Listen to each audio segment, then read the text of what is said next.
Every year we fall in love with small school players putting up big time production. Anthony Johnson fits that criteria, but does it mean you should be falling in love with the Buffalo wide receiver? We try to clear the air next on our 2019 NFL Draft Profile series hosted by DynastyLeagueFootball.com. The NFL Draft Profile Series, NFL prospects, break it down, let's get it. People's pen and the gridiron scholar, time to do it major. Let's see who running the field, let's analyze the data. Yeah, let's go. From a pure production standpoint, Anthony Johnson looks great on paper. The size, the statistics, they all add up. But despite being the apple of many eyes at various points through the draft process, he hasn't seemed to solidify that enthusiasm. John, what is your take on the Buffalo product? You know, it's a very interesting player and prospect. He took a road less traveled to arrive to this position as a prospect. So he's a JUCO transfer from Butler Community College in 2014, and he played at Western Community College in 2015. He then transferred and he redshirted his first season at Buffalo. So if you are one of those dynasty experts who love a young breakout age, Anthony Johnson is not going to be high on your list because it took him a while to develop and become a prospect. Now, he's a cousin of Houston defensive end Jadeveon Clowney. In the past two seasons for the Bulls, he has logged back-to-back 1,000-yard campaigns on 133 catches, and he scored 25 touchdowns. He was all-MAC first team in both seasons. In 2017, he was simply spectacular. He paced the conference in receiving yards with 1,356 and touchdowns with 14.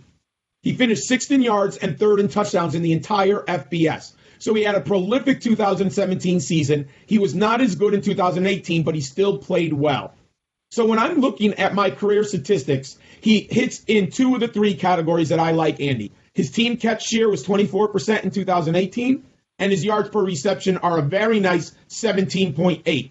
Now, he only played 2 years, so he only has 133 career receptions. The scouting report. Great size at 6'2" and 209 pounds. Tenacious competitor who plays larger than size indicates. He has good size and strength ratio. He's a savvy athlete with very good body control. He's physical receiver and fights through tackles. Granted, the competition is lower in the MAC than he's going to see in the NFL, but he does have the resolve to move the chains after the catch. He was employed all over the formation for the Bulls, and that's something I like. He can play in the slot and on the outside. He reminds me a little bit of Tyler Boyd. I think he could be a very sneaky slot receiver in the NFL. He locates the ball in the air, and he makes over-the-shoulder catches look easy. He corrals the ball in contested situations, and he jumps defensive backs and high points the ball with his size. He's a raw route runner, and he must improve his technical skills at the NFL level. He lacks elite athleticism, juice, agility, and flexibility. Andy, at his pro day, he ran a 4.5, which does not scare me off. I would love to have seen him do like a 4.48, but I'm okay with the 4.5. We have not seen a 3-cone drill or a 20-yard shuttle for the young man, which I really could have been the final data point in the puzzle. I have a 4th-round grade on him. I think he's going to need time to develop as an NFL player. So, Andy, what do you see in Anthony Johnson? Well, he's one of the players I got to see up close and personally in Mobile at the Senior Bowl, and he was a player I was hoping to come away feeling better about. While he didn't necessarily disappoint and do anything bad, he also didn't do anything to really jump out and elevate his status in my eyes, which is kind of like what it sounded like you were saying. For every positive you said, there was kind of just an average quality to it. He's got ideal size for the position, and he had solid production, albeit at a smaller school, but he's also the oldest player at the skill positions, having just turned 24 in January.